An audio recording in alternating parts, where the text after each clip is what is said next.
The first person to sing "Happy Birthday" was my granddaughter. The second was my next-door neighbor. By the time the whole dining room joined in, I was laughing harder than I had in years.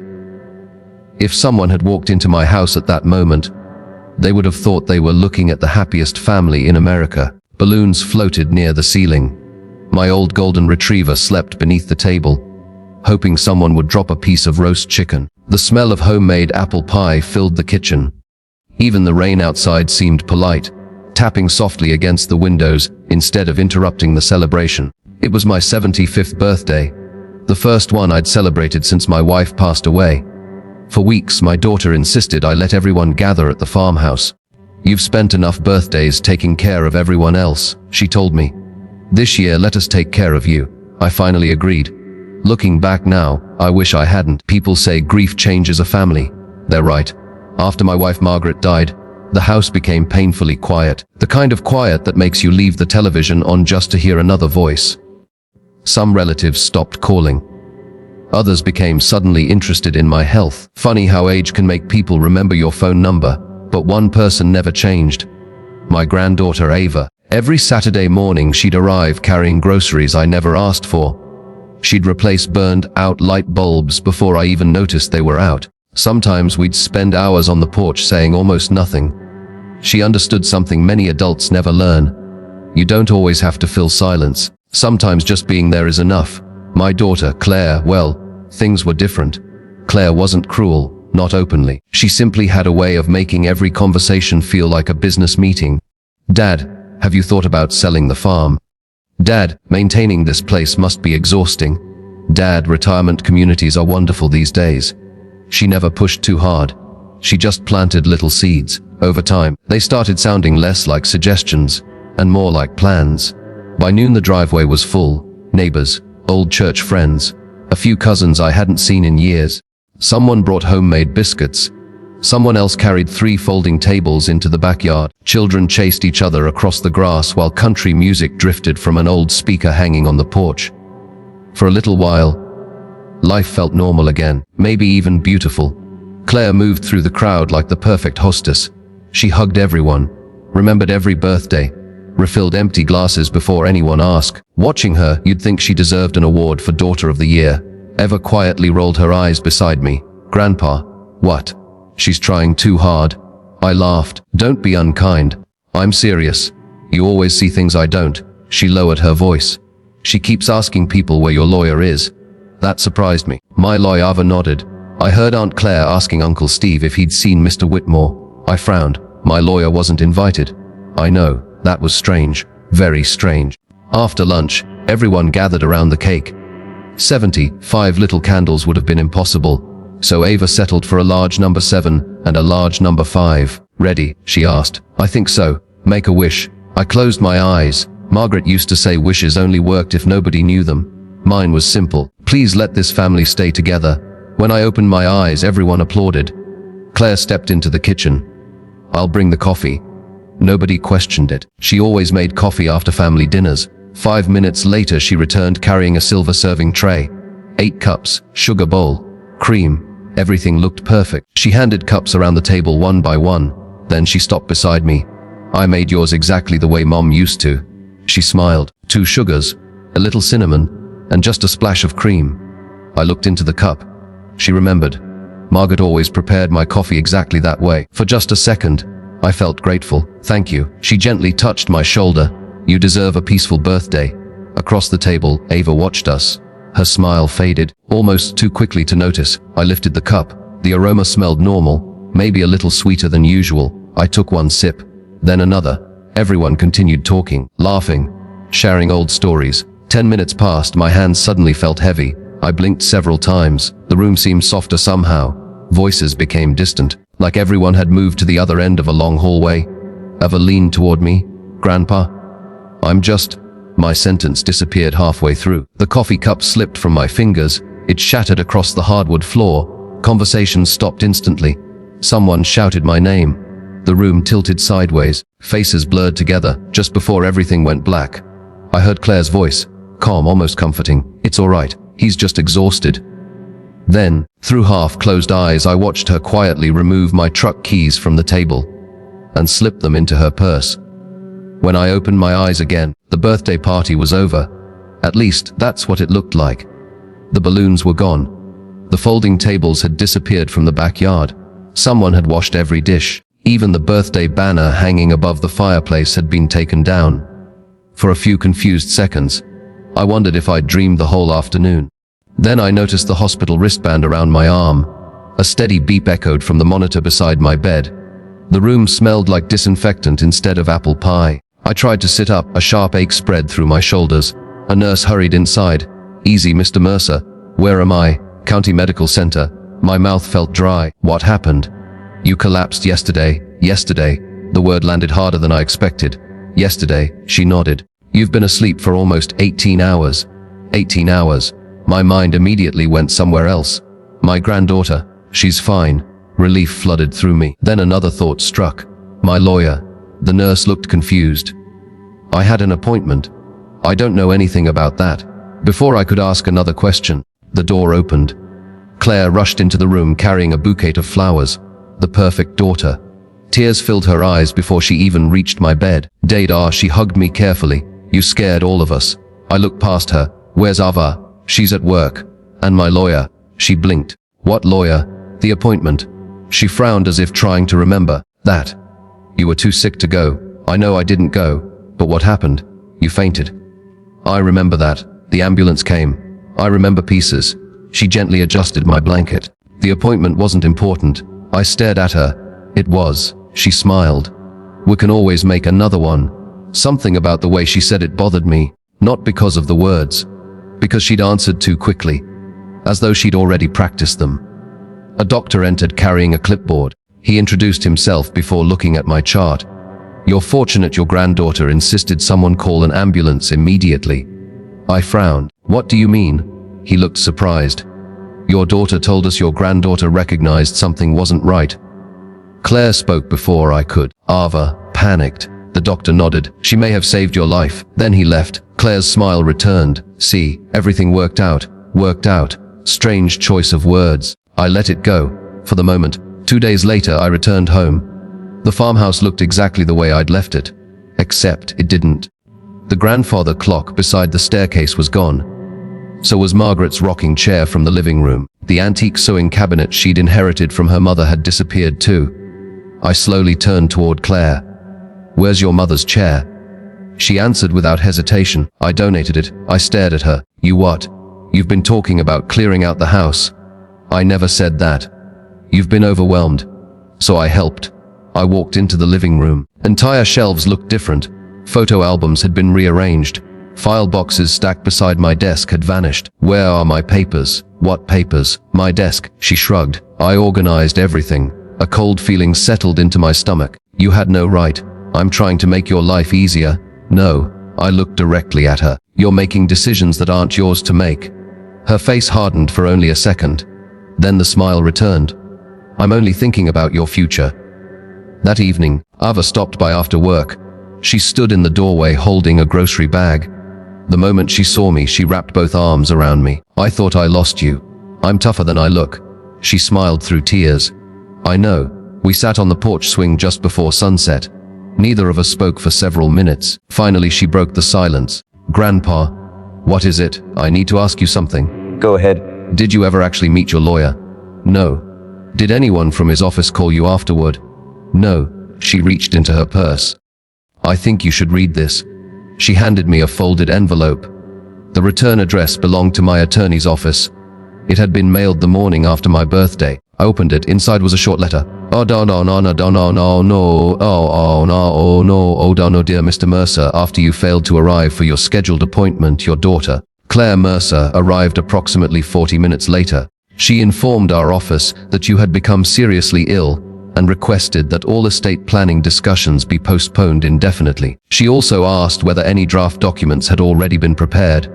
As required by law, we declined to discuss your confidential matters without your presence or written authorization. Please contact our office at your earliest convenience. Sincerely, God. I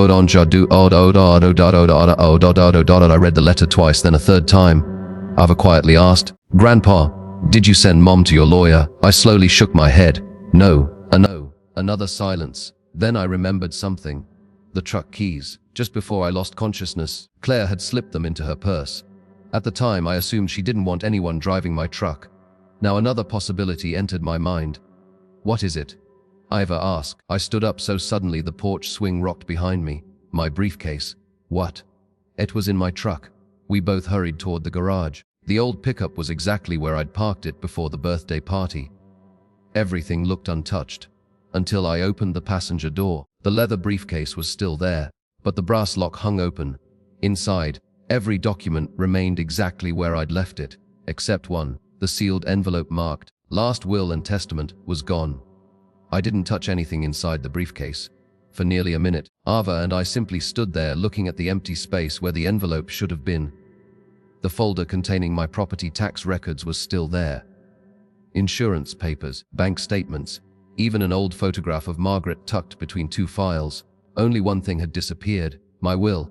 Ava looked at me carefully. Grandpa, you never told Mom where you kept it, did you? No. Then how did she know? I didn't answer, because I already knew she hadn't guessed. She'd been looking for it. Which meant this wasn't something she'd decided during my birthday party. She'd planned it long before she poured that cup of coffee. The following morning, I drove straight to James Whitmore's office. His secretary recognized me the moment I walked through the door. "Mr. Mercer." She stood immediately. "We've been trying to reach you." I received the letter. A few minutes later, James closed his office door behind us. He looked relieved. "I wasn't sure I'd ever see you again." I frowned. "What do you mean?" He folded his hands. "The day after your birthday. Your daughter returned." My stomach tightened. "What did she want?" "She claimed you'd changed your mind." "About what?" "The estate." "I never spoke to her." "I know." James reached into a locked drawer. "I refused to meet with her, so she left." "Not exactly." He pulled out a business card. "She asked if another attorney would honor a photocopy." "A photocopy of what?" He looked directly into my eyes. "Your unsigned draft will." I froze. "My draft?" He nodded slowly. "The copy my office prepared before our meeting." I remembered. James always mailed me a review copy a week before signing. I had kept it inside the briefcase. Claire hadn't stolen the signed will. She'd stolen the draft. James continued. "I thought it was odd." "Why?" "She wasn't interested in your wishes. She only wanted to know whether the draft could be used." "It can't." "Not legally." Relief washed over me, then disappeared just as quickly. "If she knows what was in it." James nodded. "Then she knows she isn't getting what she expected." Driving home, I couldn't stop thinking about one question. If Claire knew she wasn't inheriting everything, why hadn't she confronted me? Why go through all this instead? When I pulled into the driveway, Ava was waiting on the porch. "You were gone longer than I expected." I learned something. "What?" "The will she stole is worthless." Ava smiled for the first time in days. Then she failed. "I don't think so." She frowned. "What do you mean? People don't drug their father over a worthless piece of paper." Ava's smile disappeared. Then what was she really after? That question stayed with us all afternoon, until the answer arrived. Around 4 o'clock, a black SUV pulled into the driveway. A man in his early 50s stepped out carrying a leather folder. "I hope I'm not interrupting." He introduced himself as Richard Ellis. "I represent Greenstone Development."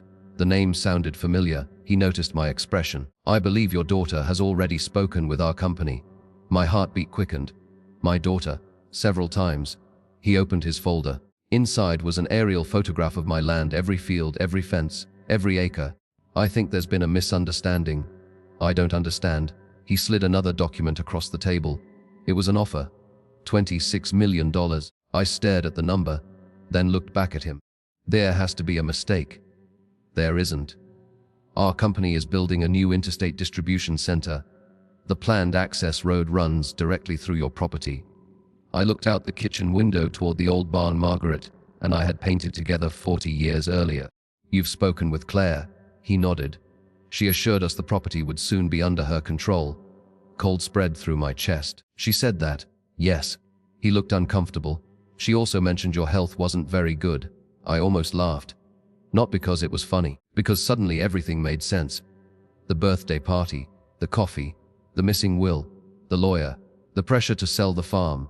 It had never been about keeping the house. It had never even been about the inheritance. It was about $26 million. Claire wasn't trying to preserve family memories. She was trying to close the biggest real estate deal of her life. That evening, Ava sat beside me on the porch. Neither of us spoke for a long time.